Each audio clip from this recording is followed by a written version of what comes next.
Hello everybody, welcome to the Crimson Vow set overview. If this is your first time listening to a limited level up episode like this, it's our condensed version of a set review. Not quite the full 270 cards or whatever. We're breaking it down for, an hour-long show, talking about some big picture ideas, talking about some archetypes, and talking about some top commons. Basically, stuff to get you acquainted right before the set comes out.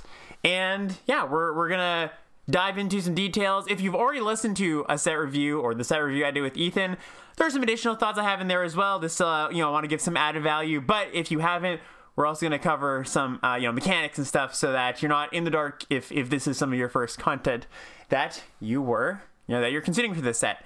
So yeah, as always, this is a live recording. We're doing it on Twitch right now, and for people in the chat or people listening at home, you can find this on YouTube, on Limited Level Up's YouTube, with all the card images.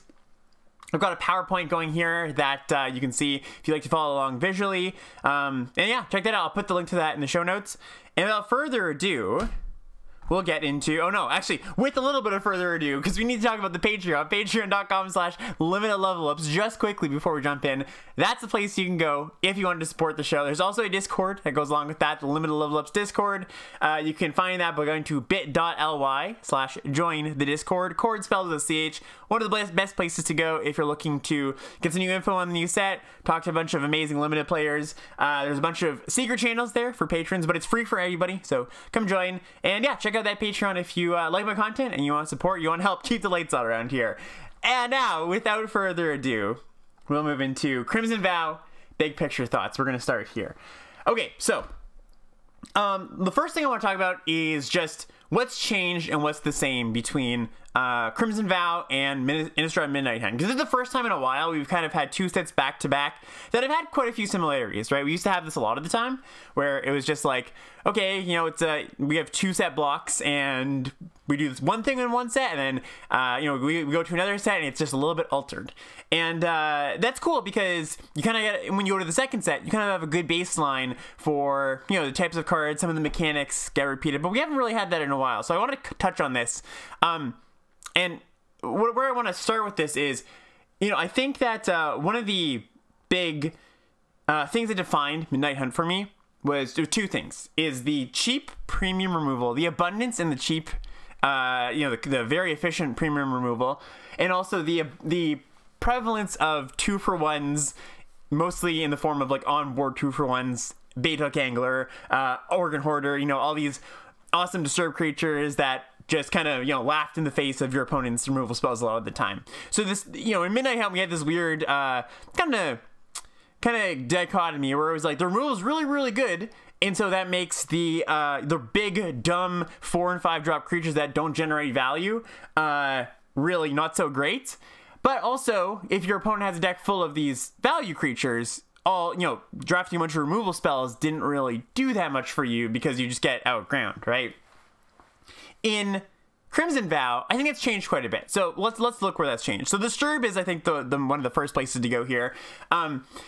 We are moved from 2-for-1 creatures. My bait hook angler is a creature on both sides to stuff like Brine Comber, which is the blue-white gold uncommon here. Disturb is back, but the twist, of course, is there's not creatures in the backside, there are auras in the backside, right?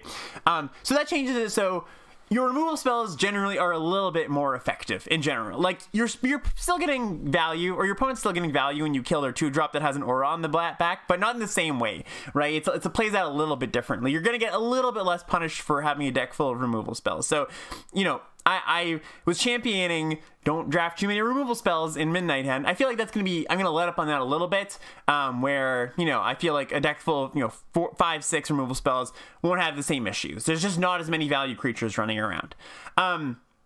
The removal in the set, however, has gotten worse, though. I think, we're used to stuff like Eaten Alive, Defenestrate, Olivia's Midnight Ambush, this, really cheap, sometimes kills, 6 drops, removal spells at common, and that, that's only in one color. And we've moved towards more kind of clunky-ish removal. We've got Bleed Dry, which is 2 black, instant. Target creature gets -13 until end of turn. If that creature would die, exile instead. It's essentially Feed the Serpent from Call Time, just with some fancy wording. There's some efficient stuff in there. There's some good, efficient red removal spells and some, 1 or 2 uncommons that are really efficient.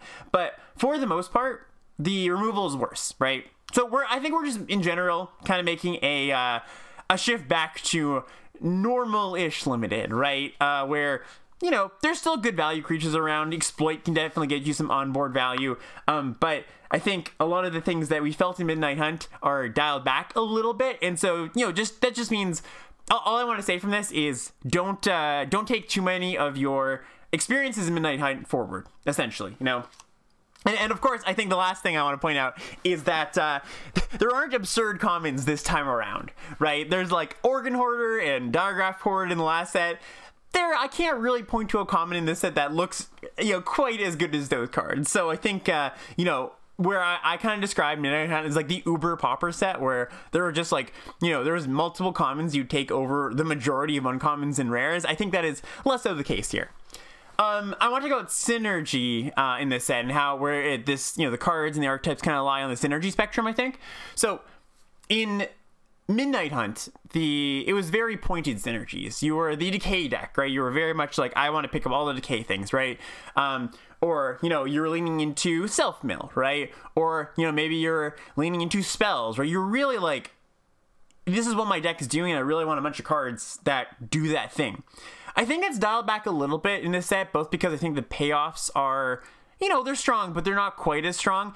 And I think that the main thing that makes me think this is that it seems that the allied color pairs got a lot more love than the enemy color pairs. And, for those who don't know, the allied color pairs are, black, red, blue, white. Basically, look at the back of a magic card. The colors that touch on the back of a magic card, and those align in this set with the main tribes: so vampires, zombies, humans, spirits, and werewolves. Right? These are the decks that kind of got love. And the enemy color pairs, they look to be a bit sketchier to me. There's not as much support for like blue-red spells or black-white life gain. Well, that's actually one of the more supported ones, but a lot of, like black, green, big butts, toughens matters. I think those decks are, what I would describe as kind of like micro synergy decks rather than macro synergy decks. I don't think your entire deck is going to revolve around big butts. I think it's going to be like, okay, I have this pocket of synergy where I have, this card that cares about high toughness, so maybe I pick up 1 or 2 other more cards that, have high toughness, right? Or I have Wandering Mind, which is the one blue-red 2/1 flyer that when ETBs, you look at the top 6 cards of your library, you take a non-creature, non-land from them, put it in your hand. It's not so much like, oh, this deck's this card's gonna entirely drive my deck. It's just like, oh, this is just a good card in my blue-red deck, right? Same with the blue-green. The blue-green self-mill thing, I think, is pretty light, pretty sparse. There's a few individual cards, but there's not like these engines that you can really assemble for like your blue-green self-mill deck. So, as far as building or drafting decks, not drafting cards, like, is the mantra that we have, a lot of people have adopted in the past year or two. I think you're going to be drafting decks when you're drafting those tribes, drafting cards a little more when you're drafting the enemy color pairs. Now, this isn't to say you shouldn't try to strive for synergy in those enemy color pairs. It's just that those enemy color pairs, it's going to be a lot more card to card, like, oh, this card plays well with this card. Not my whole deck is doing a single thing in general, right? But I do want to point out that there are quite a few cards that that do support those lighter themes, those enemy color themes, that are quite powerful, actually. So Catapult Fodder is a good example, right? This is the 2 and a black for a 1/5 at the beginning of your combat on your turn. If you have control 3 or more creatures that have toughness greater than power, transform Catapult Fodder. Transforms into his 2/6 that you can sacrifice a creature, or it's like tap it or pay some mana. I don't remember the exact text, but do something, sacrifice a creature, you deal damage equal to that creature's toughness to target opponent. That's a really powerful card. Restless Bloodseeker is a card that kind of crosses over, has some crossover between a lot of the archetypes. This is 1 and a black for a 1/3. The beginning of your end step, if you gain life this turn, create a blood token. Sack 2 blood tokens, transform Reckless Bloodseeker, activate it only as a sorcery, transforms into a 3/3 that has a 5-mana activated ability to drain them for 2, and also has that same, if you gain life, you make a blood token. This is sort of a blood card as well, but also has, you know, that life gain stuff going on. So there's a bunch of cards kind of scattered throughout the set that this is actually kind of like a little bit of a design tip or a design hack they do a lot of the time, is what I find, is when an archetype isn't super supported in the set, they kind of give a bit of a power bump to the golden commons or the payoffs for those decks, because you need people, you know, if there's not just like an abundance of toughness matters cards, you need a reason for people to draft those decks, right? So they go, okay, let's juice these a little bit. And see if we can get people to draft these lesser supported color pairs, right? So that's what you'll find. You'll get rewarded with higher power level cards that you have to work for a little bit more, but your deck overall will not be as synergistic. So it's just something to keep in mind. I think that's how it's going to play out. Okay, so those are my big picture thoughts so far. Let's just talk about some mechanics now. We got, you know, 5-ish mechanics in the set. First thing I want to talk about is, of course, the blood tokens. So the blood tokens, they read 1, tap, discard a card, sacrifice this artifact, draw a card. So these are very much in the same vein as zombies, clues, treasure. These zombies aren't artifacts, but you know, the decay tokens from the last set kind of play a similar role. These things that just sit on the battlefield, and they have a purpose, they have a use, but they also, you know, there are cards that care about them. They say sacrifice a blood token, do a thing. You know, we saw this with the decay tokens in the last set. I mentioned this a lot of times in the set review with Ethan, but I want to hammer it home here in that these artifacts or these, you know, additional resources, additional materials are just really powerful. Just having an additional thing to do something with, whether that be sacrifice it for value to a card that cares about it, or, you know, sacrifice it to, you know, something that doesn't even care about blood in particular, or use the blood to do something other than just filter your hand. You'll get a card in the graveyard you care about getting in the graveyard, using it to trigger a discard matter things, right? So, like, the fact that you have this additional game piece in play just gives you a lot more options, right? As Magic players, we love options. We love to be able to be like, well, I don't want to, you know, we hate those situations where we're like, well, we have one forced play and we can't do anything else. We like it when there's like, oh, there's like 4 things I could do this turn. And blood tokens do that, not in the sense of just, oh, I could discard my worst card here to draw a card, but they can just be like, okay, well, I could sacrifice it, or I could use its actual ability, or I can use it for XYZ things. It just opens up a lot more pathways for good things for you to happen in the game, essentially. So the point I just want to hammer home is everything that says make a blood token is probably a little bit better than you might think, right? The example I would give is the 1-mana 1/1 in red. It's red for a 1/1, just makes a blood token. I think it's called Voldaren Epicure. It's a common. I think that card's going to be quite good. Right, just like a 1-mana 1/1 that comes in and makes this resource. And then, you know, you can use the 1/1, you can sacrifice the 1/1, you can pump up the 1/1. Oh, it also pings them. Yeah, thank you, chat, for that little, you know, I forgot about that line of text. I would be happy with that even if it didn't have that, right? I think you're going to be happy playing that card, and I think you're going to see a lot of that card on the battlefield. Just a 1-mana thing that makes 2 things is quite powerful. Okay, so what are we going to do with those blood tokens? Well, there's a lot of things that you can do with them aside from the obvious filtering your hand. A way you can think about blood tokens, their you know, their kind of baseline use is they kind of give everything in your hand cycling, which is, you know, kind of a cheeky way to look at it, where it's just like, okay, well, you know, I need a land or I need a spell. They're a filtering mechanic, essentially, which is pretty cool, right? Almost like we saw in AFR with Treasure, where black-red kind of had this advantage over all the other colored pairs, because the other colored pairs didn't get mana smoothing or card fixing or filtering, right? I think black and red kind of get this advantage over the other colors in this set because they naturally have this smoothing mechanic. Now, I think a lot of the non-blood producing cards in this set smooth you better than the cards in AFR did. So, you know, it's not like they get like this gigantic advantage over the rest of the field. But it does, you know, it does mean that you will cast your spells more often and hit your land drops more often, which is just an inherently powerful thing. But let's go past that, just the baseline of what blood does. What are some things that blood can do for you, you know, reference on cards? So, cares about, you know, there's cards like Blood Prey Socialite, 3 and a black for a 3/3 menace. It's a vampire. When it ETBs, you make a blood token. When it attacks, you can sacrifice a blood token. If you do, it gets +2/+2 until end of turn. This is a card I've actually pegged as one of the better uses for blood. I think this card's actually going to be really powerful. Just, you know, 5/5 menace attacker hits really, really hard. And there's a bunch of cards like this that just say, you know, you can use a blood token for X, Y, and Z. So the more blood tokens you have, the more abilities your commons essentially have, aside from all of them just like making a blood token onto the battlefield. So that's cool. You're going to have kind of critical mass of like, oh, I'm making a bunch of blood tokens. I can't actually spend the mana to sacrifice them all. Maybe I don't even want to sacrifice them all. I like my hand.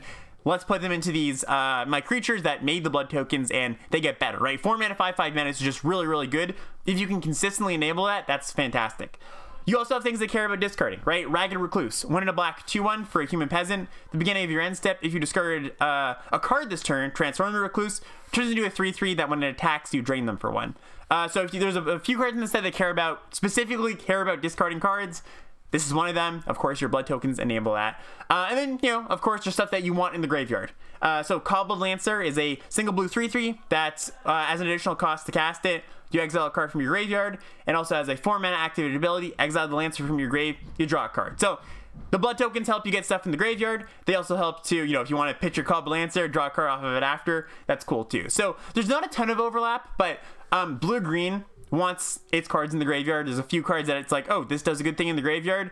And of course, you know, red-black is the blood colored pair, so there's not a ton of overlap there. But there are a few, there's like 1 blue, 1 white, 1 green blood thing. I think maybe there's even a green one, but I know like for sure there's a white and a blue blood token maker. And then sometimes you're going to be in like blue-black, and you have these like crossover synergies where blood tokens do the thing, you know? The other things you want to consider with blood tokens is sometimes it pushes you towards 18 lands, right? Where this is, like I was saying, all your cards have cycling. So if you're not worried about flooding, right, and you just want to be able to hit all your land drops and cast your cards, and blood tokens help you not flood, well, maybe you can push towards 18 lands, right? Because, you know, it's just, if you can hit all your land drops, the blood tokens kind of make it so that you'll eventually hit spells in the late game, right? So I wouldn't necessarily suggest this always, but if you are really heavy on blood tokens and your curve is a little bit higher, you know, I think you can definitely consider going to 18 lands. The other thing about blood tokens is maybe you can consider playing more situational cards in your deck. Stuff like Blood Betrayal, which is the active treason effect, makes a blood token. In the festivities, single red mana for a sorcery. It creates deals 1 damage to each opponent, each creature, and planeswalker they control. So these kind of like situationally powerful effects might have a home in your deck. I'm not saying you want to play these all the time, right? But like, I think later, okay, so I think the way I would put this is early in the format, you probably won't have to play these, right? You're just like not going to be short up for playables because early on the format, it's pretty easy to just get 23 good playables because, you know, you're drafting with less experienced drafters on average. You know, that's when kind of the people who kind of just want to like feel out the new set are going to be drafting. You know, you have people that kind of are just like feeling out the set, aren't sure what's going on. It's easy to get a good deck, or easier, I should say. Later on, maybe 3 weeks, 4 weeks down the line, I think that we might end up in a situation where, hey, my 23rd, 22nd playable, not as easy to get. So I may have to put these kind of like situational cards in my deck that are good in specific situations. And, you know, blood token makes it kind of lower. Blood tokens make that a lower cost, essentially. Okay, so that's blood. Next up, I want to talk about Exploit. So Exploit is a really awesome ability. I think it's a really cool mechanic. We've played with this before. If you've played Modern Masters 2, or if you've Modern Horizons 2, or Dragons of Tarkir. So Exploit essentially says, when this card enters the battlefield, it's on creatures, so you can sacrifice a creature, and if you do, you get an effect, right? I noted this in the set review, but I want to note it again. It's a little bit of a rules quirk, kind of weird. So 2 rules quirks, actually. 1, an Exploit creature can sacrifice itself to get the ability. If you just want to stack your Stitched Assistant, which is 2 and a blue, 3/2 zombie, Exploit.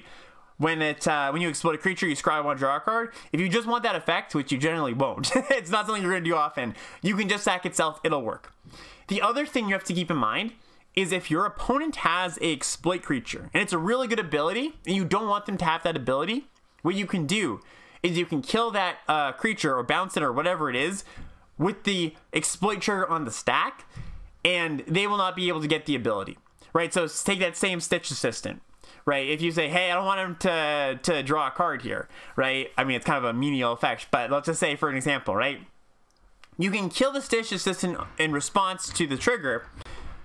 What's going to happen is you're going to go, you'll kill it. The game will ask, would you like to sacrifice a creature opponent?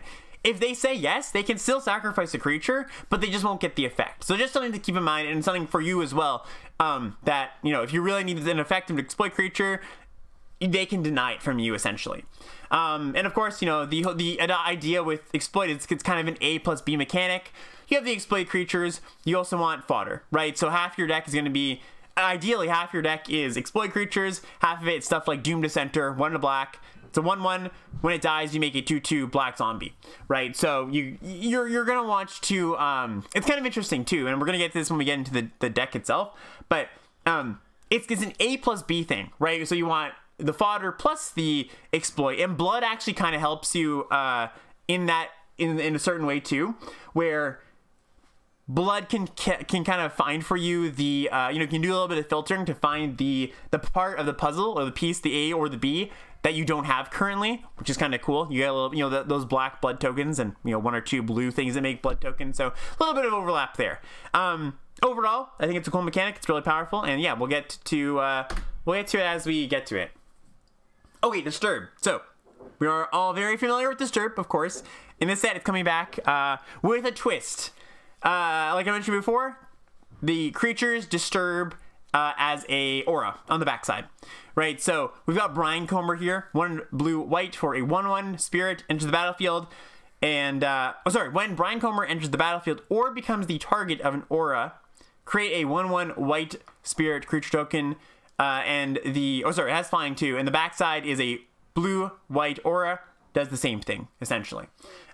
So this deck is going to play out a little bit more like, you know, like a blue tempo-y deck, kind of like mono blue tempo. If you knew, you know, if anybody's familiar with that standard deck from a few years ago with like Terramanders and, you know, Stormhammer Sirens and what's it called, the Curiosity effects. I think it's going to be kind of similar to that.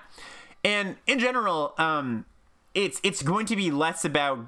I think this deck's gonna have a little bit less resilience than the Disturb decks did last time around. Not to say they won't have resilience, just resilience in a bit of a different way. I think you're gonna want to be pushing towards the aggressive end of the spectrum more than the controlling end of the spectrum. Because in one of the strengths of blue-white in Midnight Hunt was it could really play both roles really, really well, right? You could grind or you could be aggressive tempo-y. I think you're mostly going to be aggressive tempo-y in this with this iteration of Disturb, because auras just don't play as well from behind as they do as from ahead, right? It's harder to play a long game when you're trading off and you're like trade. Now I have a bunch of auras in my graveyard. Now what, right? I mean, not to say you can't play a long game, but you're gonna have a little bit less flexibility, and that's not to say it's gonna be worse, right? That's just to say it's gonna be different, right? I think a lot of people look at this version of Disturb and go, oh, this is much worse because you don't get a creature. And not to say they're wrong. I wouldn't say, I would agree it is worse, but it's better in some ways, right? This allows you to be a little more aggressive, a little more proactive, whereas the blue-white decks of a full 2 weeks ago, right? Kind of sometimes you had slower draws where you were forced to be a bit more reactive, which is fine, right? But it just power in a different place, essentially. Training is our next mechanic. So training is a mechanic that says whenever this creature attacks with another creature that has greater power, you put a +1/+1 counter on this creature, on the creature with training. So, I mean, this is a pretty straightforward mechanic, I think.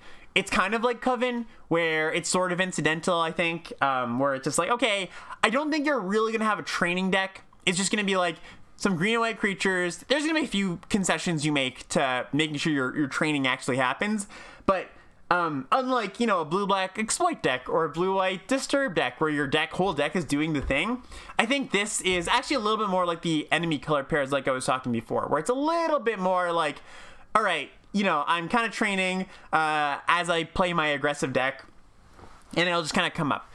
Now, what's interesting about this deck, and we'll get into this a little bit when we actually talk about the archetypes, is I have a little bit lower confidence in this iteration of green white than I did with Coven. Like, you know, I think before a lot of people were kind of wondering, oh, how often do you have Coven? Is that going to be an issue? Do you have to work hard to get Coven? And I was more, you know, my before the set came out, I was like, no, I think it'll be fine. These creatures are generally just good rate creatures, and then the Coven bonuses are nice when you get them, and they come up pretty often.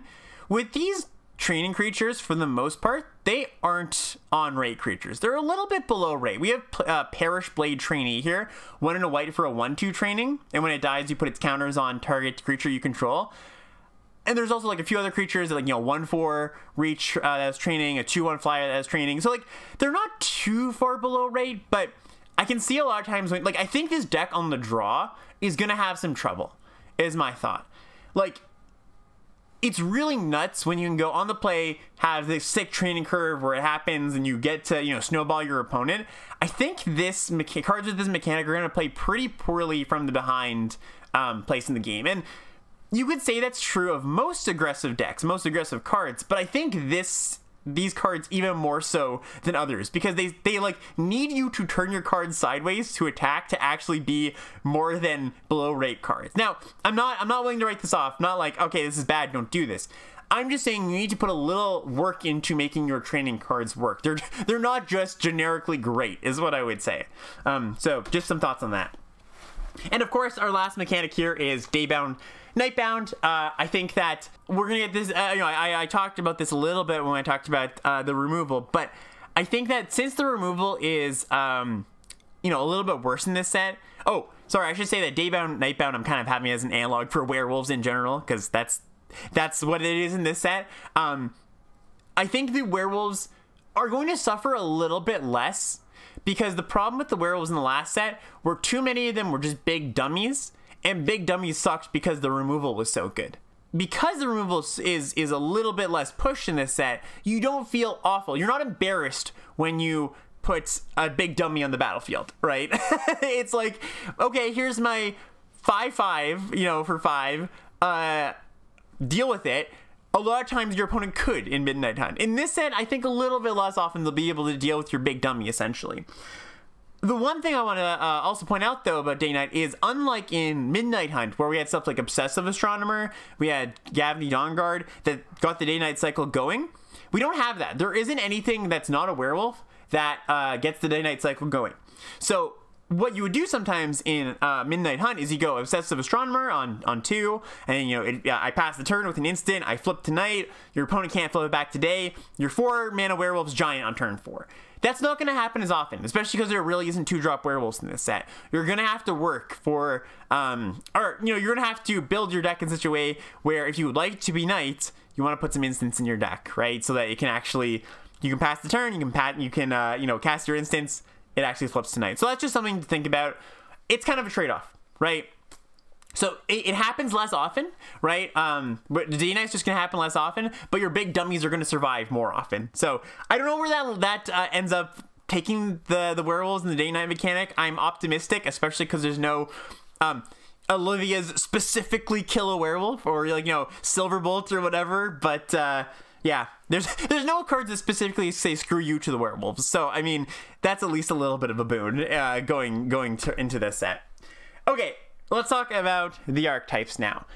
So we already touched on some of these already when we talked about the mechanics, but I want to go a little bit more in depth when I'm talking about some places you want to take these, some places that you want to take these decks while you're drafting and building them. Starting out with Blue-Black Exploit. So the uncommon gold card is Skullscob. It's 2 mana, black-blue for a 2/2 exploit. When it enters the battlefield, whenever a creature you control exploits a non-token creature, create a 2/2.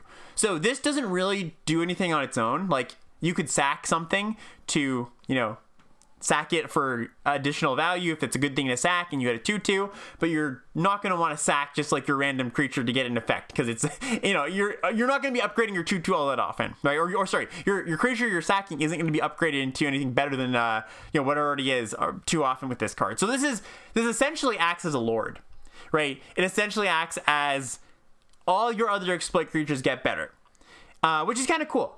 Right, it's just like, okay, my awesome creatures that I'm putting a little bit of work into, I'm setting up these sacrifice turns, I get paid off a little bit more. So, I think this card is one of the lesser uncommons for, as far as the golden commons go, but it's pretty good. Its floor is only so low. One of the things I really like about Blue-Black, and, for a post-word on this, or pre-word, I do think, people have been asking me all week what I think the best decks might be. And I've been saying, I think blue, white, and blue, black. Or sorry, yeah, blue, white, blue, black. Yes, blue, white, blue, black. Those are my front runners. Just because I think that the cards are all pretty good and their synergy as well, right? So we have cards like Diverscope, which is 3 blue, blue. This card is just amazing. 3/5 for 5 mana, 3/5 exploit. When it exploits a creature, target creature's opponent, or sorry, target creature's owner puts it on the top or the bottom of their library. So it essentially casts Revenge of the Drowned on your 3/5 body, which is awesome, right? And of course, you know, you're paying a bit of a cost, but if you're building your deck correctly, you can turn that cost into a benefit, right? You can turn it into, oh, I'm sacking my Doom Dissenter. My 1/1 becomes a 2/2. Maybe you have Skullscalp in the battlefield. Makes it even more awesome, right? You get that little additional point of value. We have Fellstinger, which is another awesome uncommon. 2 and a black for a 3/2 Death Touch, which is just like pretty good on its own. Exploit. When it exploits a creature, target player loses 2 life and draws 2 cards. Really powerful card. Stitch Assistant, card I talked about before. The 3 mana card. Exploit. When it exploits a creature, you sack, you scry 1 and draw a card. So I think that this deck just has all the hallmarks to me for baseline good deck in a limited format. It's got good synergies. I built some archetype skeletons. It's just got a good curve. It's not going out. It doesn't have to go out of its way to play bad cards to make its good cards work, right? Like you're kind of playing like your foddery cards. You want to be a bit picky about that. You want to make sure your foddery cards actually do something when you don't draw the exploit creatures. For example, I think Lantern Bearer is one of the best exploit cards or fodder cards for this deck, which is a 1 mana 1/1 flying with Disturb. The backside is the aura that gives +1/+1 of flying. I think that's a great card on its own and also has, you know, additional value. You're not too sad to draw it on its own when you don't draw the exploit creatures. We have Wretched Throng, which I think is going to be one of the premier ways to enable this deck. 2 mana, 1 in a blue for a 2/1. It's a zombie horror, and when it dies, you search your library for a card named Wretched Throng, reveal it, put it into your hand, and shuffle. So, you know, I think at 2 copies, this card is quite good. At 3, or 2 copies is acceptable. 3, it's really good, and then it gets better as you go on. So yeah, I just have high hopes for this deck in general. And the other thing too is that it's not just, you know, your exploit synergies aren't just going to be focused on in blue and black specifically. I think you can play, because the exploit cards, the cards that do the exploiting are pretty good in general, the commons and the uncommons. I haven't gone over all of them here, but I'm telling you, the commons and uncommons are generally pretty good with a few exceptions. You're going to be playing those cards in other decks as well, right? So, you know, we've got Spore Crawler, which is a green card, right? It's a 2 and a green for a 3/2. When it dies, you draw a card. Cool thing to sacrifice, right? You can sacrifice token makers, right? So we have Whispering Wizard. You have it's a 2/3 for 4 mana, 3 in a blue. When you cast a non-creature spell, you create a 1/1 flying creature, right? So that's kind of cool too. Like, I guess the point I'm getting at here is that you don't need to load your deck full of foddery creatures. They're just going to pop up incidentally sometimes, just by nature of playing a game of Magic, where your cards can sometimes make some tokens or things that are good to die, right? And also sometimes the effects are just good enough that you're actually just fine sacrificing, you know, your 2-drop or whatever. That Diverscope, the 3/5, that Revenge of the Drowned something, you're going to sacrifice a real creature to that a lot of the time if you don't have, you know, a good thing to sacrifice, because that's just a really good effect. The one thing I do want to kind of warn against, though, and we saw this a little bit in Dragons of Tarkir when we had Exploit last time, is kind of tying into what I just said. These cards are just good, and so everybody wants them. So one of the reservations I actually have, I didn't mention this when I talked about Skullscab, which is the blue-black uncommon that cares about exploiting. I don't know how often your exploit deck is actually going to have a bunch of exploit creatures in it. It's going to have, like, I imagine 5 or 6 good ones, because they're just good cards. You're going to play them in almost all your decks, the uncommons especially, even some of the commons. So you might end up in a place, I kind of was talking about this with blue-white in Midnight Hunt, where before the set came out, I wondered, maybe blue-white's not going to be deck because the disturbed creatures are just good and people are going to snipe them. Luckily, there was enough disturbed creatures to go around. But I wonder here if it's going to be hard to get a consistent exploit synergy deck where you care about exploiting, because, like I said, the exploit creatures are just good. I'm not worried too much about that because I think the blue and black cards are generically good. Maybe you have a few exploit things going on. But yeah, just something to think about as you're drafting this deck. I do want to point out Biolume Egg, which is a really, really good thing to sacrifice here. 2 and a blue for an 0/4 defender. When it enters the battlefield, you scry 2. When you sacrifice it, it turns into a 4/4 that you can sack 2 2 islands, make it unblockable. The time you ever just go like egg on 3 and then anything to sacrifice this on 4, you have like a hasty, you know, pseudo hasty 4/4 essentially. It's just gonna be insanely backbreaking. Don't, you know, forget about the sacrifice lands part. It's just like a 4/4 attacking on turn 4.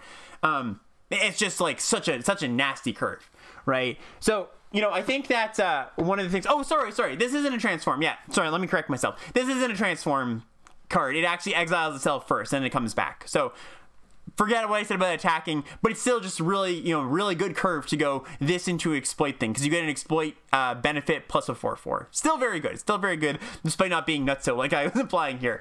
That's another thing you want to take in sometimes too, is that if you have things that are good to sacrifice, like Biolume Egg, that is sometimes your payoff, right? Sometimes your payoff is, I'm able to sacrifice this thing that is good to sacrifice for value, and you don't care as much about what the exploiter is, right? So you just care that it says this thing has exploit on it, so I can get some amount of value out of sacrificing a creature, but what I really wanted was to sacrifice my Biolume Egg, so which is kind of interesting, right? Like, it's not just the exploit creatures that are the payoff, sometimes it's the sacrifice fodder that's the payoff.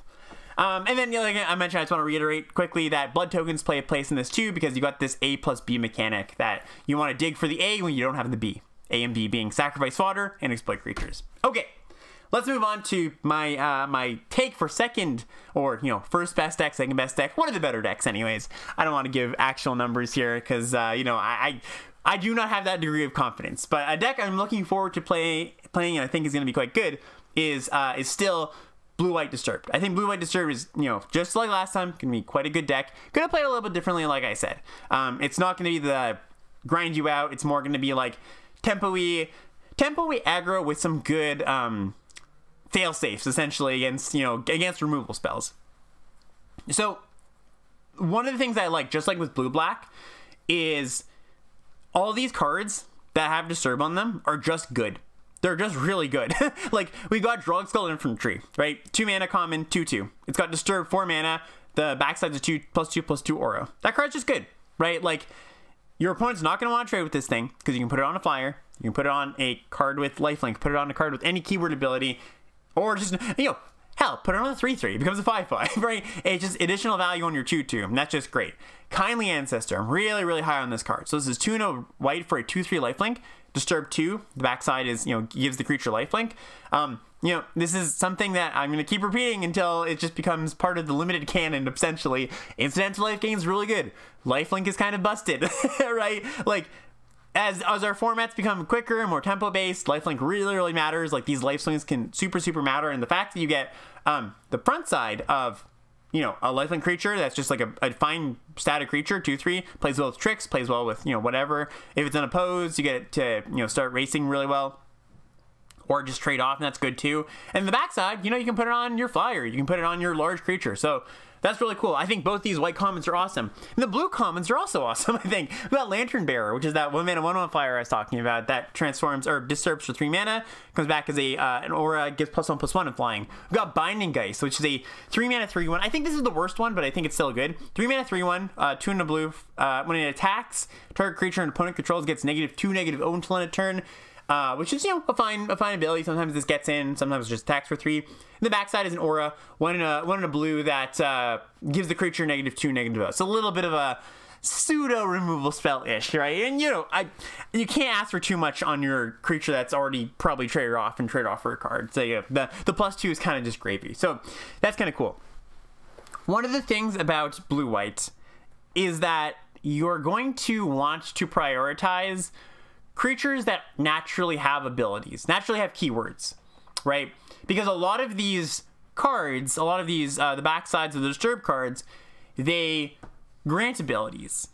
And so you kind of have this, mutate play pattern, right? Where you have a good base and then something else you put on top of it. For anybody who's played mutate, forgive me if you haven't played with mutate, but for those who have played with mutate, you know the play pattern of, okay, this creature on the bottom of the mutate stack has a good ability, and then I put something else on top of it, and now the baseline ability kind of just gets a little bit better.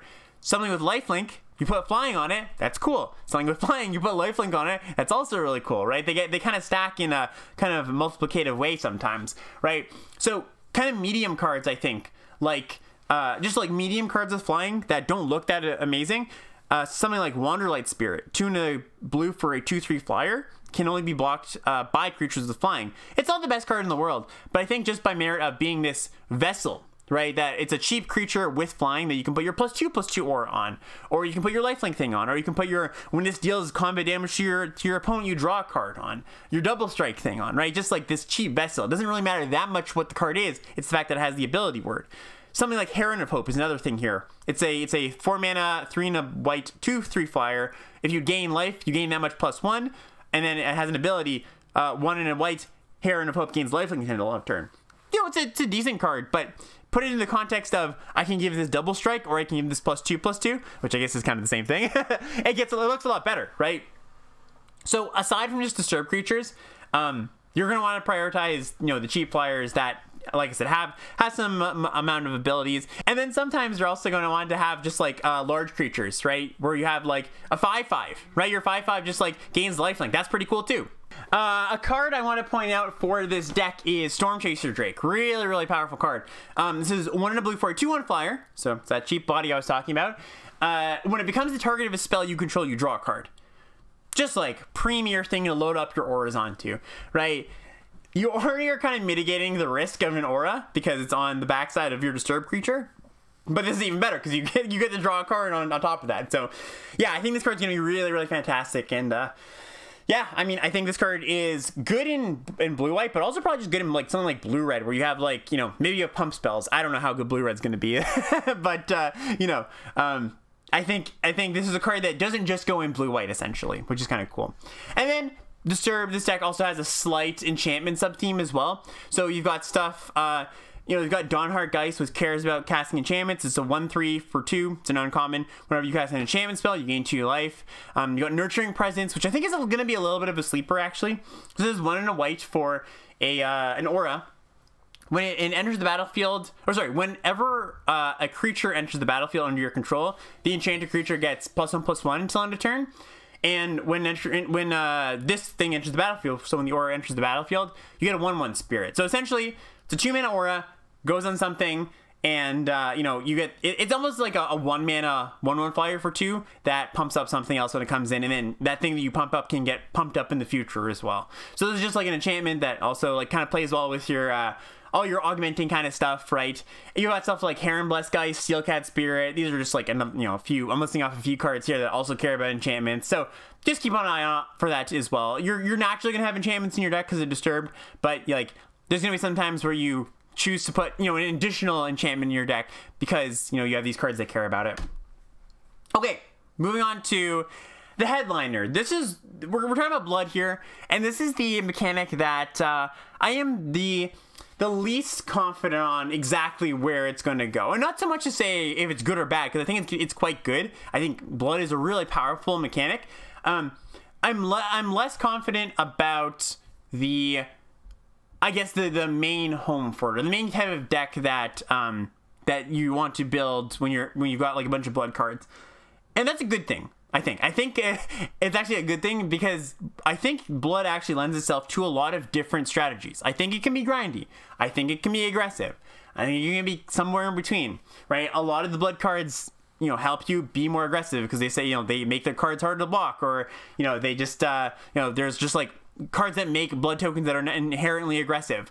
But there's also blood tokens that are grindy, right? There's stuff like Blood Fountain, which is a single black mana, ETBs. It's an artifact. ETBs make a blood token. 3 and a black, sacrifice. You return 2 target creatures from your graveyard to your hand. Right, so that's like more of a grindy card. Grizzly Ritual. 6 mana, sorcery. Destroy target creature or planeswalker. Create 2 blood tokens.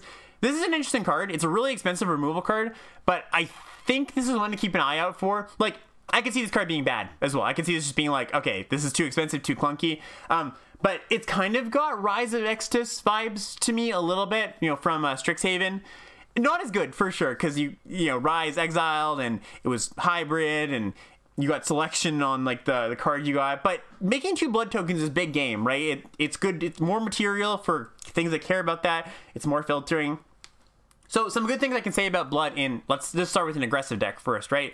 You're going to be playing, you're naturally going to have flood protection, which is just something that aggro decks struggle with, right? They really want a unintrusive way to filter their mana. And what I mean by that, or filter their cards in general, what I mean by that is ideally, you know, once you draw your 7th land in your aggro deck or your 6th land, you don't have that. You know, you have a way to get rid of that.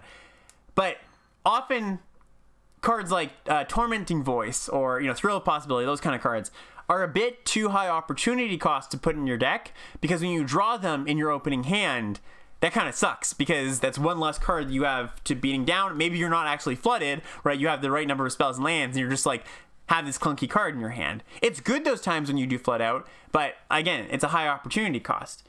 Blood lessens that opportunity cost immensely to basically nothing, because you got these cards for free. You get these blood tokens for free, right? So your aggressive deck gets the you know, the luxury of being able to play all these cheap cards that will eventually filter them later.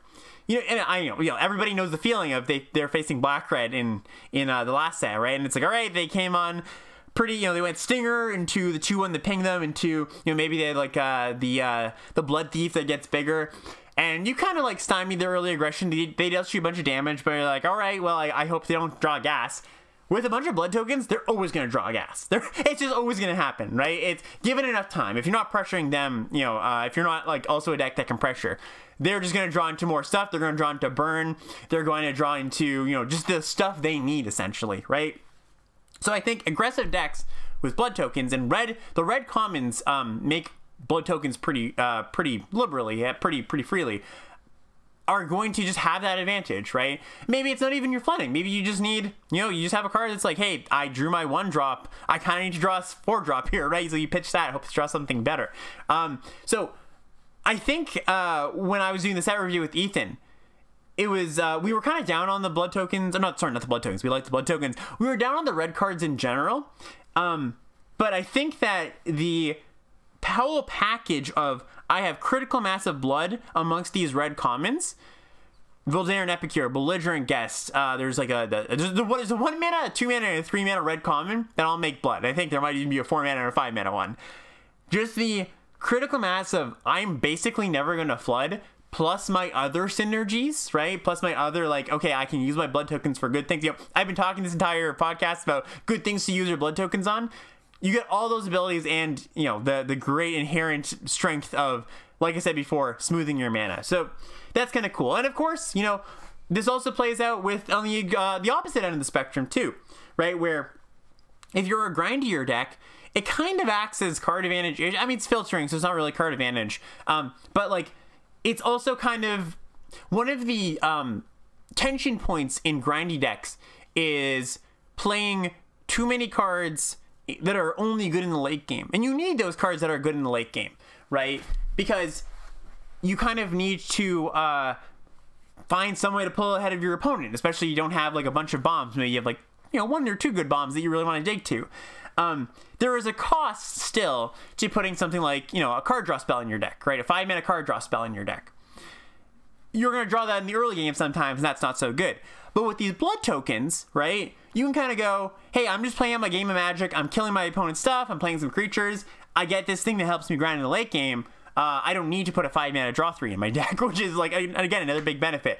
So I think that overall, my take on black red blood is that it can probably be pretty diverse in the kind of deck you want to be building and playing with it. If you have high rarity cards, you have bombs, you're going to want to build more towards late game. If you don't, you want to build more towards the early game, of course. That's just naturally how things go in Limited. But just something to keep in mind. So yeah, I'm looking forward to this. Okay, green-white training is our next one here.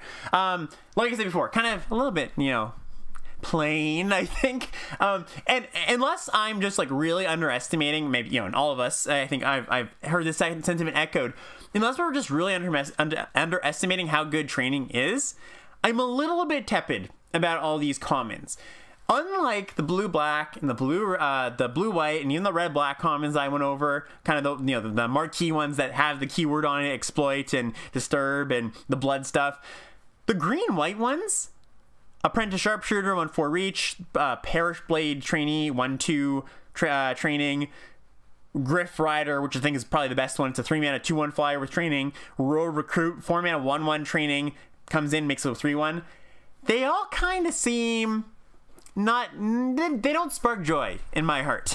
You know, and again, I don't want to say that I want to write this off, you know, immediately. I'm just saying I'm a little bit scared for this deck going in. I'm curious to see how it plays out, but and I'm forever the optimist, you know. But yeah, that's just my initial read for it. It's my gut feeling. So I guess I would say that some things you do, you know, say this is a thing you end up wanting to do. You want to prioritize things that pump pre-combat, not combat tricks, right? There's not really equipment in the set because, I mean, there's like 1 or 2, but that slot of augmentation is kind of filled up by the auras, the disturb cards. So stuff like Drogskull Infantry, which is the 2-mana 2/2 backside aura, +2/+2. I think that card's going to be premium in these decks. Traveling Minister, which is a card that we haven't talked about yet, but I think is like probably going to be quite good. So this is the 1-mana 1/1 tap. Target creature gets +1/+0 until end of turn. You gain a life, activate as a sorcery. This card looks really strange, but like it enables your training, right? Makes sure you can get a counter. Imagine this, right? You go like Minister into 2-drop into training creature on 3. Minister your 2-drop trains your 3.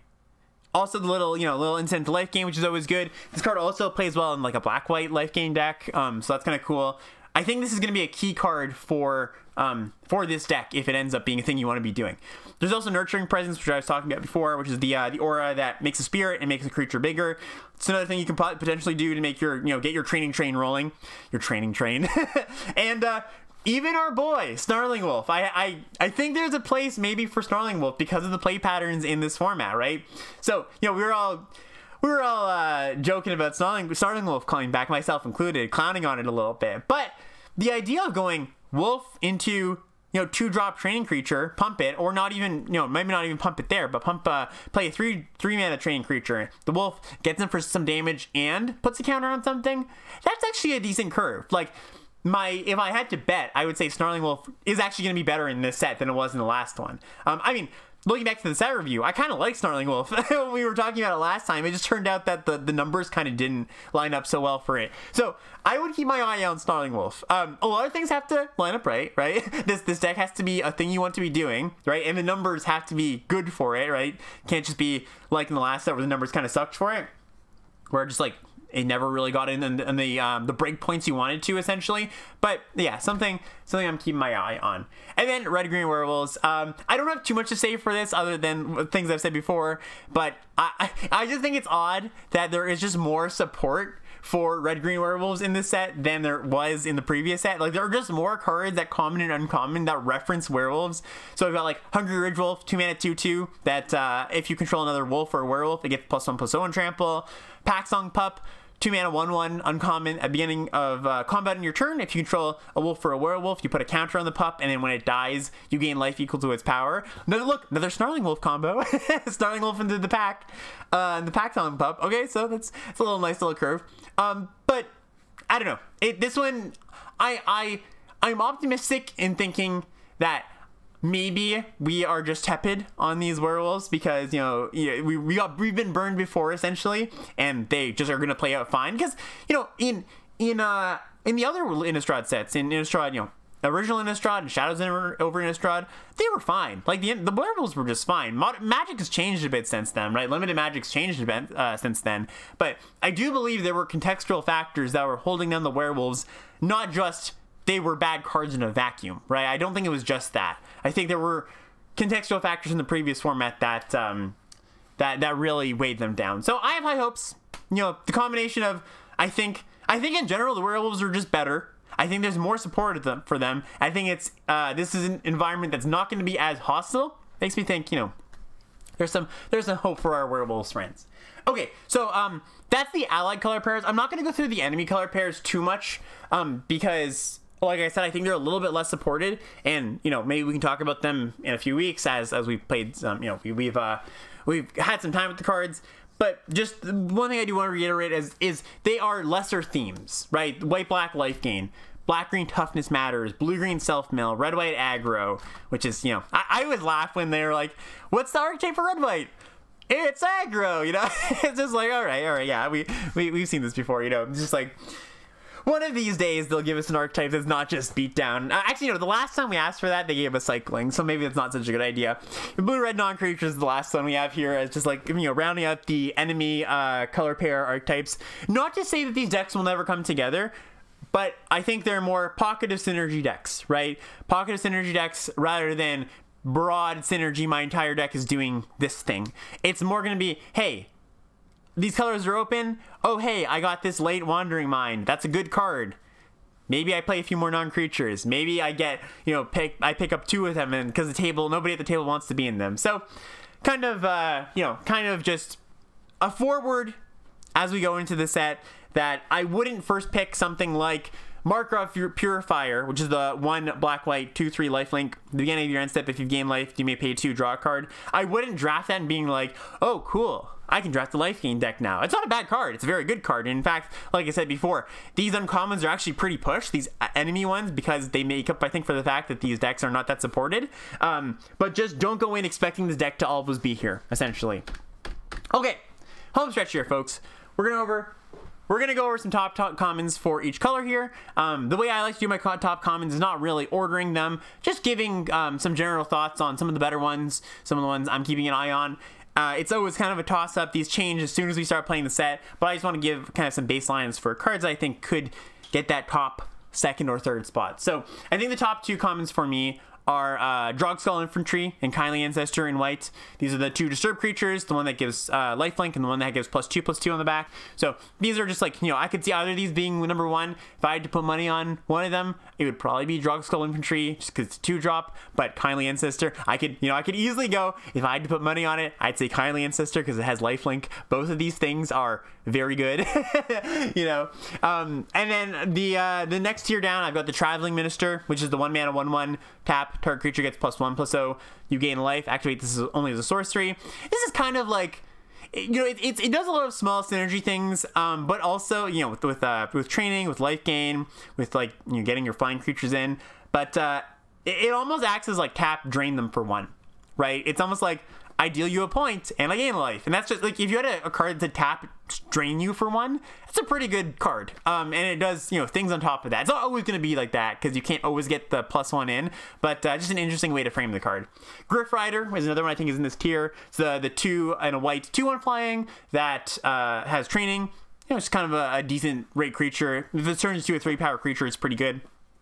Especially if you can train it on turn 4, right? Like I was talking about those curve outs you can have, especially with the training Traveling Minister. And then Fierce Retribution, which is the type of card I'm not usually so into, but I actually think this card could have legs. So this is 1 and a white for an instant. It's got a cleave for 6 mana. Destroy target attacking creature. So the 2 mana... The attacking is in brackets. 2 mana version is destroy target attacking creature. 6 mana is destroy target creature. I like this for a few reasons. I think number 1, if you're in like the blue-white deck where you're like flying over, this is a totally fine removal spell, right? Because the problem with these cards is when you're attacking on the ground, right? You don't want to be attacking on the ground because this card does nothing. If you're the aggressor, if you're like in the training deck with a bunch of ground creatures, this card is really awkward because you're like, I would like to attack, but I first have to wait for my opponent to attack, right? To use this card. But I think there might be just like enough white decks that are a little bit more defensive, maybe playing more of a flyers game. Also, the buyout mode of 6 mana, like that changes the card quite a bit for me. I think, you know, one of my the limited level ups Discord members, Ernie, he said, "Oh, this is just Variant books." it's just Variant books, right? Obviously, that's you know, a bit of a facetious analog, but there's some kind of similarities there. Yeah, so that's a card I could see, you know, coming up as, you know, one of the better commons. Oh, actually, small note, I don't have the pacifism here. Well, right, I don't have the Sigarda's, what's it called? Sigarda's Imprisonment, I think. And that's just, you know, that's just a nod to the, I think it's just worse than these cards, just like clunky enchant removal spell. It's got, you know, to read the card out, it's a 3 mana, 2 and a white, enchantment, target creature can't attack or block. You can pay 5 mana to exile the creature and make a blood token.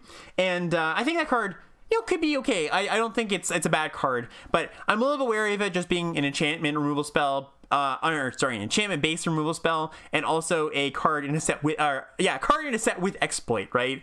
Yeah, a card in a set where you're like, oh, okay, well, I put in some of my opponent's 3-drop, they just sacked it next turn. And not saying that's going to happen every turn, it's just something to consider. Moving on to blue. My top 2 slots are Lantern Bearer, which is a 1-mana 1-1 flyer with Disturb that has the Disturb, 2 in a blue, +1/+1 flying, and Stitch Assistant, 2 in a blue, the exploit creature, 3/2. When it exploits a creature, you scry 1 and you draw a card. I think either of these could be really good, right? I think either of these cards are, in contention. If I had to put money on it, I'd say Lantern Bearer, but I could see Stitch Assistant just being like, the card that you want. It's just like enough of your blue decks, just enough fodder running around. I think that Wretched Throng is also in the conversation there. Just that's the 2-mana 2/1 for when it dies. You may search your library for a copy of it. You reveal it, shuffle your library. Obviously, this scales with how many you have. It's not just going to be like a generically. I was gonna say you're not gonna first pick it and go all in, but I am reminded of Whisper Squad, where by the end of that format, we were just first picking Whisper Squad a lot of the time, at least I was, and just seeing as many as we can get. Now, I think this card is worse than Whisper Squad, don't get me wrong, but I'm just saying that there is room for this card to, play even a little bit better than it looks is all. We also have Skywarp Scab, which is 3 blue for a flying 2/5. When Skywarp Scab enters the battlefield, you may exile 2 creature cards from your graveyard if you do draw a card. I think this card is just like a fine 5-drop. A little bit better than your average 5-drop, actually. It stabilizes you when it comes down, it draws you a card, keeps the gas flowing, pecks in for damage. There's one I didn't actually list here that I forgot. Cruel Witness, which is the 4-mana 3/3 flyer that whenever you cast a non-creature spell, you can surveil one. Look at the top card of your library. You can put it in the graveyard. I think that card's fine too, but I think it's worse than these cards. I could see it being better than Skywarp Scab, to be honest. But the rate for the days of Phantom Monster 4-mana 3/3 flyer being awesome have kind of come and gone. It's still a fine card. It's totally fine, but it's kind of the analog of green 4-mana 4/4 is no longer as good as it used to be. It's a fine card, good baseline, but not like holy crap. I just need to jam as many of these in my deck. Moving on to black. Black's weird. Black's got a lot of good cards, but none of them stick out to me as like amazing. I guess there's a few. There's definitely like a few tiers here I have, but I would not be surprised if any of these, I have 7 cards here, end up being like top commons in this set. So the 3 that I'm putting my money on as the ones that I would bet or are better than the rest are Bleed Dry, which is 2 black for an instant. Target creature gets -13 until end of turn. Exile it if it would die. The Bloodcrazed Socialite, which is the 4-mana 3/3 menace. When it enters the battlefield, you make a blood token. When it attacks, sack a blood token. If you do, it gets +2/+2. And Gift of Fangs, which is a single black mana enchantment, and the enchanted creature gets +2/+2 if it's a vampire. Otherwise, it gets -2/-2. These cards, it's always easy to give the removal spell just like, yeah, this is probably going to be pretty good. It might end up being a little bit worse than, these 2 cards might end up being a little bit worse than the creatures in black and the black commons. Really depends how the set, pans out, because Bleed Dry is a card that, like Feed the Serpent, Feed the Serpent was not so good in Call of Time, whereas some analogs, 4-mana instant speed removal spell, have been very, very good. It could go either way, I think, where I could see taking Courier Bat or Bloodcrazed Socialite over Bleed Dry as the format goes on, or it could just be, no, in this format, this card's very good. It's going to be a contextual thing. We'll just have to see. My next tier down, I've got Courier Bat, which is the 2 black 2/2. Flying, when it enters the battlefield, if you've gained life this turn, return up to 1 target creature from your graveyard to your hand. I think this one's interesting because I was saying the life gain deck is not really that much of a thing, or not as supported as some of the other decks, but there are just like a lot of incidental ways to gain life. So this thing is going to be on, I think, a good percentage of the time. Even if you're not like the life gain deck, there's just like a lot of small ways to gain life, which kind of maybe contrasts what I was just saying about the life gain deck not being super supported. There's not a ton of payoffs for life gain. There's a lot of enablers, I would say.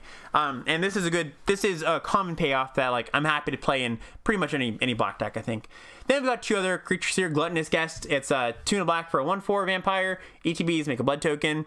Whenever you sacrifice a blood token, you gain a life. Just like, this card's got a lot of synergy with itself, right? It's a 1/4 for 3, comes in, does some blocking, gives you some time to crack the blood token, both in the sense that it's a 1/4 and it gains you some life, right? So like I could see this card being, you know, imagine you have like 5 blood tokens on the battlefield, right, over the course of the game. The thing's gonna gain you 5 life and be a 1/4 blocker, give you some filtering. I'm a fan of this. Also kind of plays well with the courier we just talked about, the bat, the 2/2 flyer. And then, you know, another life gain card here. We've got Diagraph Scavenger. 3 and a black for a 2/3 death touch, ETBs. Enter when it enters, you exile up to 1 target card from a graveyard. If a creature was exiled this way, each opponent loses 2 life. You gain 2 life. So just like a fine static creature. I can see this one not being as good just because it's a 4-drop, but gives me Vampire Spawn vibes, and I'm into it. And then the last one here we've got is Blood Fountain, which is the artifact. 1 black mana for an artifact, ETBs. Make a blood token. Sacrifice it for 4 mana, return up to 2 target creatures from your graveyard to your hand. So just a card I can see. You know, I think is going to be a little bit under the radar. Red, we have Abrade and Flame Blessed Bolt as our top spots here. Just the removal spells. Abrade is the 2 mana instant, deal 3 to a creature or destroy an artifact. Flame Blessed Bolt is a single mana for a instant, deals 2 to a creature or planeswalker. If it would die, you exile it instead. I could see either one of these being the top spot, right? Like 1 mana is a lot less than 2.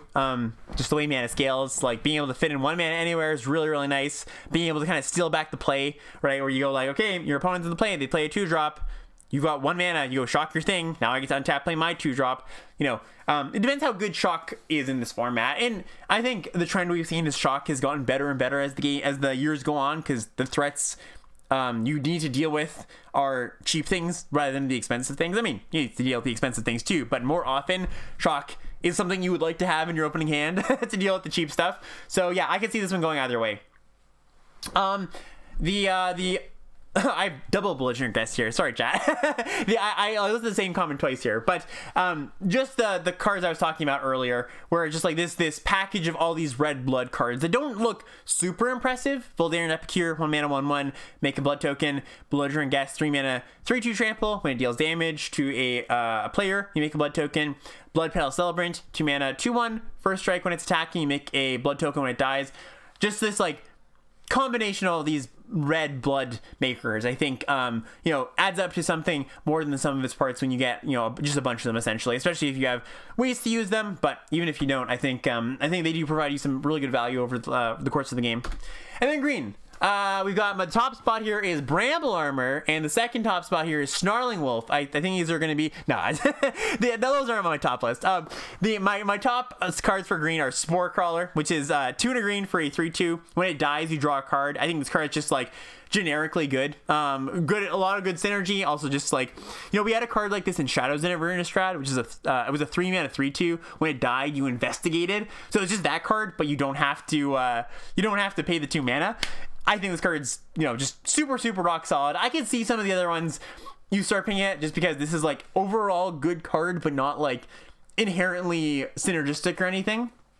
The other cards I have here are Wolf Strike, 2 and a green for an instant. Target creature you control gets +2/+0 until in a turn if it's night. Then it deals damage equal to its power target creature you control. So like, you know, 3 mana fight spell or punch spell, bite spell, whatever you want to call it. Not a fight spell. I have historically not been as high on these kind of cards as some are, but I think that, you know, if this is just like in the running for, could be one of the top commons.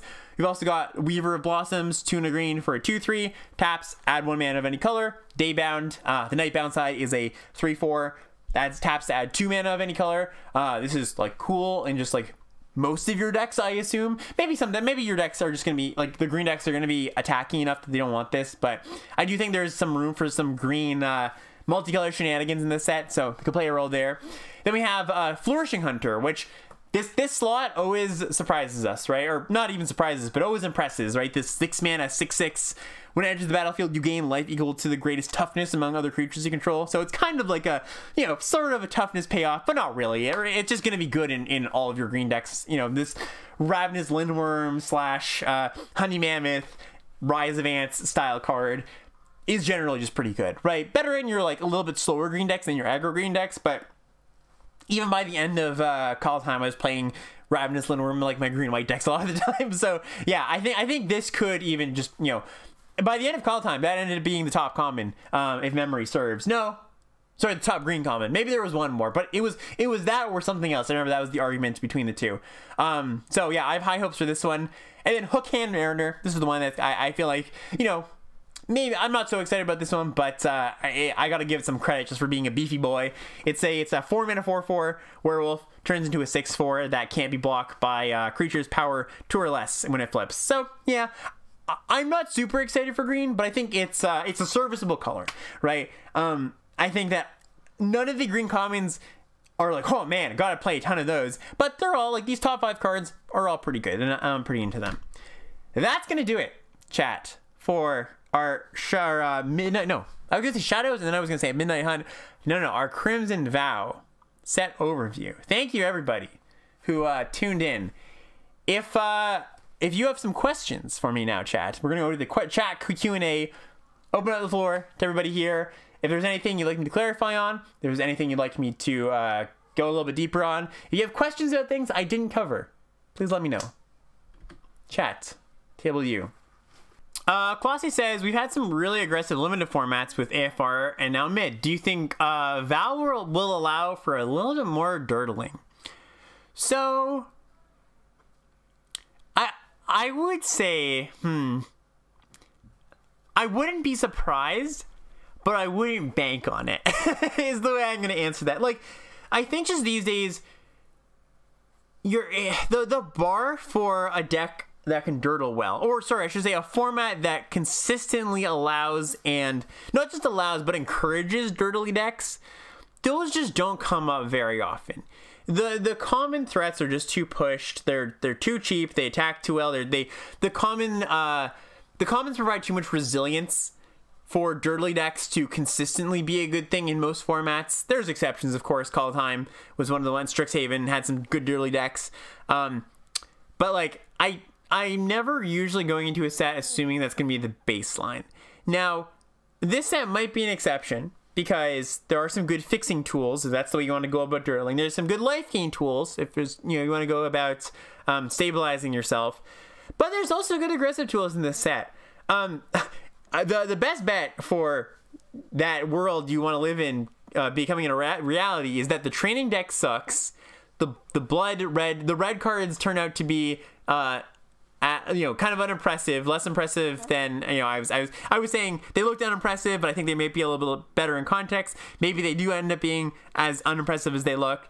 So like, if those mechanics fail at being achieving what they're trying to do, I think there are the tools for good late game decks and good rampy multicolor shenanigans. So I can see a world, but I wouldn't bank on it. I guess to put a cap on it, I would say that I think they will exist. It's not going to be a super hostile format if I were to just make a guess, but it's not going to be the norm. Can you give a quick and dirty ranking of colors by strength of common? Yeah, for sure, Clarm. I think black is really deep. Nothing, like I was saying, nothing that's like super, oh, that's amazing. There's some good ones, but nothing, maybe I'm just spoiled by Organ Hoarder and Diagraph Horde, but nothing to that level. So I think black is one of the better ones. I think white also has the potential. White's got some crappy stuff too, but white has the potential to be one of the better colors. Like, I guess I would just say the Esper colors, and then green and red are not at first glance jumping out to me as the better colors. But after even just talking here today, I actually feel like the colors, in my mind at least, like going in, I don't feel too strongly towards one color or the other. Like, I actually have good feelings about color balance in this set. Now, maybe that changes once we get our hands on the cards, of course. But they all have their strengths, I think. Black's really deep, but nothing super, like, bombastic. Blue is reasonably deep and has like, white is reasonably deep and has 2 really good commons. Blue's in a similar space. And then I think red and green are kind of like nothing great, but decent cards throughout, I would say. So yeah, I think they have all the other strengths, and I don't really feel super comfortable ranking them because I think they're all pretty close here. Whereas like maybe in other sets I could be like, oh, these cards are clearly better than these ones. But I actually feel they're pretty close. So talk to me later in the week. I'll give you a quick and dirty rundown. Okay, so the chat's asking Prince or Pauper set. Well, I see that question coming up a lot. I don't know. It's really tough. I don't think too far in either direction, honestly. Like, the commons are good. They're just like, just like we have seen, you know, in the past year or two, the commons are just good. There's not a ton of junk. There's pretty good interaction, pretty good threats. There are some really good bombs, but that's true for every set. So I guess normally, like, the norm is usually it's a popper set, right? Like, I can't think of the last set that was like actually like super princely, especially by the end. Like, I know there were some sets in the past, you know, year or two where you first start playing, you're like, oh man, such a prince set, I'm getting beaten by these bombs, and then you kind of figure out how to draft the deck set common, and you're like, okay, yeah, it's more of a popper set by the end. I would guess popper. Like, there are some really good bombs, but like I said, that's true for every set. So, oh, and for those who aren't aware of the terminology, prince and popper means a prince set is a set where if you don't have good bombs in your deck, you feel like you can't win. And a popper set is like a set where the commons really drive the decks, like they did in a Stride Midnight Hunt. Any commons that look weak that you secretly suspect might have a deck? The one I would point out that I've been higher on than most people is the 1 mana 1/1 in red that makes a blood token. I just think that hurts pretty good. Like, I just think that, like, gives you enough value for your 1 mana 1/1. Like, I wouldn't be surprised if that thing ends up being a C+ or a B- by the end of the format. A big surprise, right? I'm Alex talking about the 1-drops, but also like the Traveling Ministrant. I mean, I think people have kind of caught on to the Traveling Ministrant, the white 1-drop that taps to give something +1, being you know, something to watch out for. But I guess my overall thought is however good you think a blood token is, it's probably like, or a card that makes a blood token is, it's probably a little bit better than that. I think 2 cards that I'm interested in really testing to see if that's very true is, I don't remember the name, but one of them is it's a 2 mana sorcery that drains your opponent for 2 and you make 2 blood tokens. Like, I wouldn't be surprised if that card is good. You know what I mean? I wouldn't be surprised if we were just playing a copy of that in decks that care about blood or care about getting things in the graveyard, or, you know, all those things that I said blood was good for. Oh, Adam brings up a good point here. Wedding Invitation. I didn't talk about this card, but it's something I wanted to talk about. I wanted to have a section that was like cards that, you know, cards to keep an eye on, essentially. And let me know, chat, if this is something, or, you know, YouTube comments, Limited Level Ups Discord, if this is something you'd be interested in future setup reviews. I figured I might not have time for this, but something that I think is interesting is cards I am keeping an eye on that could go either way, and especially cards that, like, look not so great, right? And Wedding Invitation is one of them. This is the 2 mana artifact that enters, you draw a card, tap sack, make something unblockable. If it's a vampire, gives lifelink. That card, like, does a lot of good things in its ceiling, right? And its floor isn't too bad. Like, its ceiling is like, I draw a card and I drain you for 4. That's a pretty good card, right? So, not saying I have high hopes for it, but I do think that I could be into it, essentially. And I wouldn't be surprised if that ends up being a role player in the format.